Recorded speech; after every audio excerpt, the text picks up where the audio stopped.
a book written over 2,000 years ago, is now required reading in military academies, business schools, and law firms around the world. It has fewer than 7,000 words, yet it covers every competitive situation you will ever face. It's called The Art of War, and it remains the most influential strategy text ever written. Sun Tzu was a Chinese military general who lived around the 5th century BC. He wrote The Art of War as a practical guide for military commanders. How to fight, how to manage armies, how to outmaneuver enemies. But his principles transcended warfare almost immediately. Across 25 centuries, generals, emperors, politicians, business leaders, and negotiators have all found in Sun Tzu a guide for every form of competition. What makes the text so enduring is its focus on universal principles rather than specific tactics. Sun Tzu isn't describing a particular battle. He's describing the nature of conflict itself. Human nature doesn't change. The dynamics of competition don't change. And because his insights are rooted in deep observation of how conflict actually works, they apply whether you're commanding an army, running a company, or navigating a difficult personal situation. Sun Tzu's most famous principle, the supreme art of war, is to subdue the enemy without fighting. This is counterintuitive. Most people think strategy is about winning battles. Sun Tzu says the greatest strategist avoids battles altogether. If you can achieve your objective without direct conflict through positioning, deception, or making your opponent give up, that's the highest form of victory. This principle applies everywhere. In business, a company that dominates a market without triggering competitors, by quietly building advantages before the competition notices, wins more completely than one that fights head-to-head. In negotiation, the best outcome is when the other side agrees willingly, not under duress. In personal conflict, resolving a dispute before it escalates costs far less than winning a protracted argument. Sun Tzu believed that every battle you're forced to fight represents a failure of strategy. The ideal general has already won before the battle begins, through superior intelligence, better positioning, or manipulation of the enemy's perception. If you find yourself in a direct confrontation, you've already made strategic mistakes. The goal is to make confrontation unnecessary. If you're finding this valuable, subscribe to the channel. We're breaking down the most powerful strategy and philosophy texts ever written and applying them to modern life. Links to the full text and further reading are in the description below. Sun Tzu's second great principle.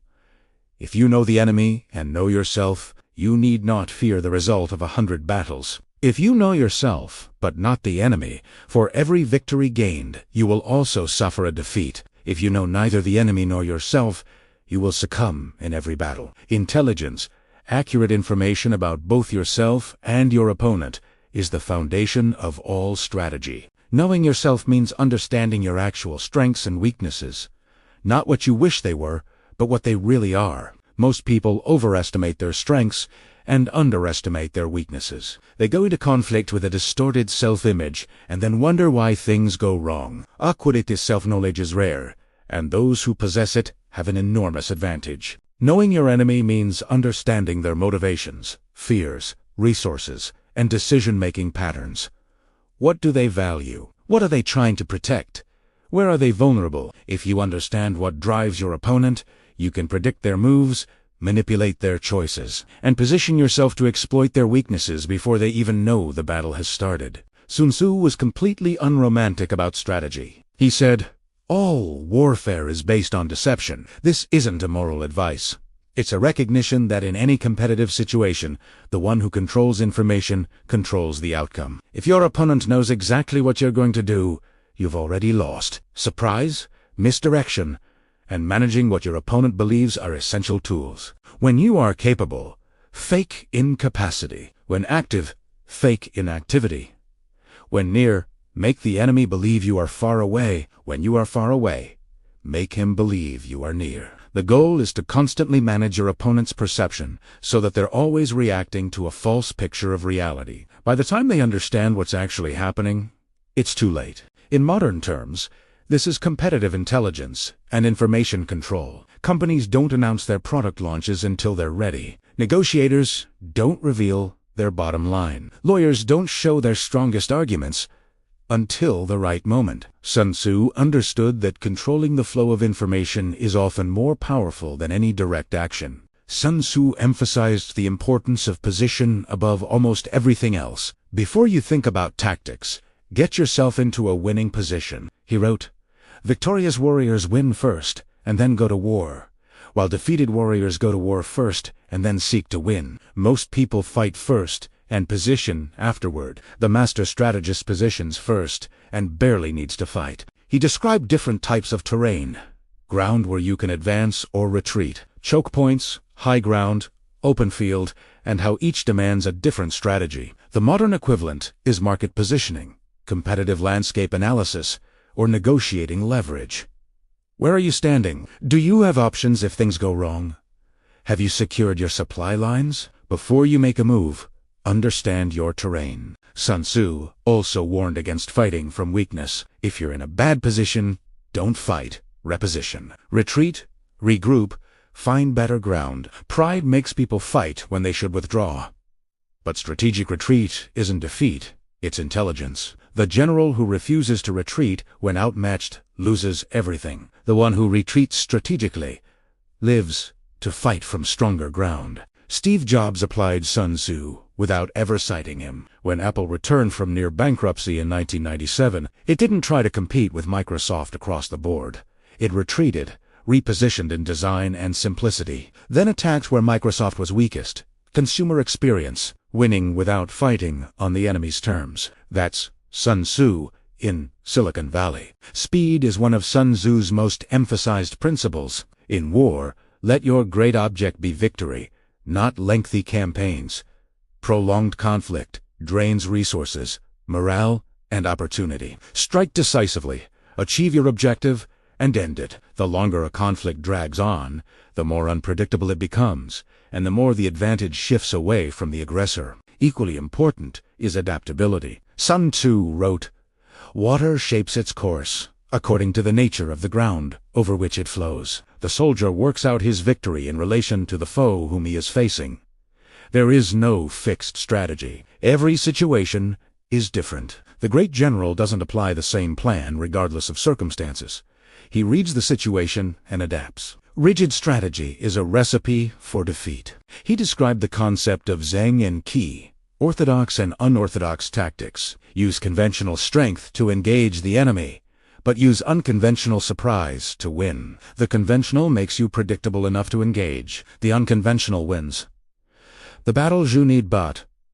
Pure predictability gets you beaten. Pure chaos gets you disorganized. The balance of structure and surprise is the key. Sun Tzu devoted significant attention to leadership. A great general earns the loyalty of his troops, not through fear or bribes, but through genuine care and consistent fairness. Treat soldiers like your own children, and they will follow you into the deepest valleys. But combine this care with firm discipline, or your compassion will be exploited. He also emphasized the importance of morale. An army that believes it will win often does. An army that expects defeat usually gets it. The general's primary job is to maintain the psychological state of his troops, their confidence, their energy, their willingness to press forward. Information management, timing of battles, and care for basic needs all affect morale. The best strategy fails with demoralized soldiers. This applies directly to modern leadership. The CEO who understands team morale, who reads the psychological state of the organization, who manages information flow, who rewards loyalty and punishes betrayal consistently, that leader has a decisive strategic advantage. Culture is a weapon, and most leaders don't understand how to wield it. How do you apply Sun Tzu? Today, first, stop fighting battles you don't need to fight. Every confrontation has a cost. Before you engage, ask, can I achieve my objective without direct conflict? Can I reposition, negotiate, or make this unnecessary? Most arguments, lawsuits, and business battles don't need to happen. The best outcome is often the one that never became a fight. Second, invest in intelligence. Know yourself accurately. Your real strengths, real weaknesses, real resources, and know your competition, what they value, what they fear, where they're Most people go into competitive situations blind. Information is power, and gathering it before you act is always worth the investment. Third, position before you act. Don't go into any important situation without securing your position first. Build your strengths before you need them. Establish relationships before you need favors. Create options before you're forced to choose. Most people prepare too late, when the battle has already started. Sun Tzu prepared before the battle existed. And fourth, be adaptable. Don't fall in love with a plan. As conditions change, your strategy must change. The person who insists on their original plan regardless of new information isn't being principled.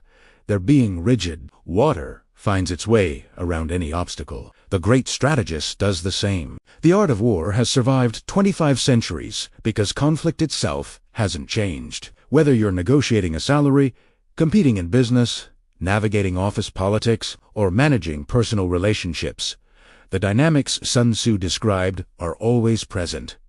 Someone always has more information. Someone always has better position. Someone always has the element of surprise. The question is whether that someone is you. What separates Sun Tzu from most strategy is his emphasis on minimizing effort while maximizing result. He wasn't glorifying war.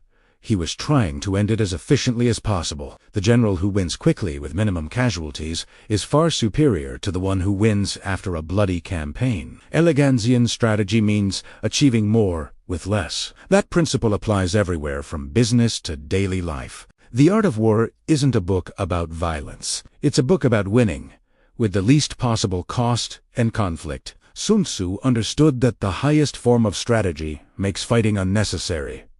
That intelligence beats force every time. That positioning matters more than tactics. That adaptability beats rigid planning. These aren't ancient military secrets. They're timeless principles about how competition works and how to win it wisely. Tomorrow, I'll distill Sun Tzu's most powerful rule into one 60-second insight you can apply immediately. This video was created by combining human research and script writing with AI-assisted visuals and production. For the full text of The Art of War, commentary editions, and modern strategic applications, check the links in the description below.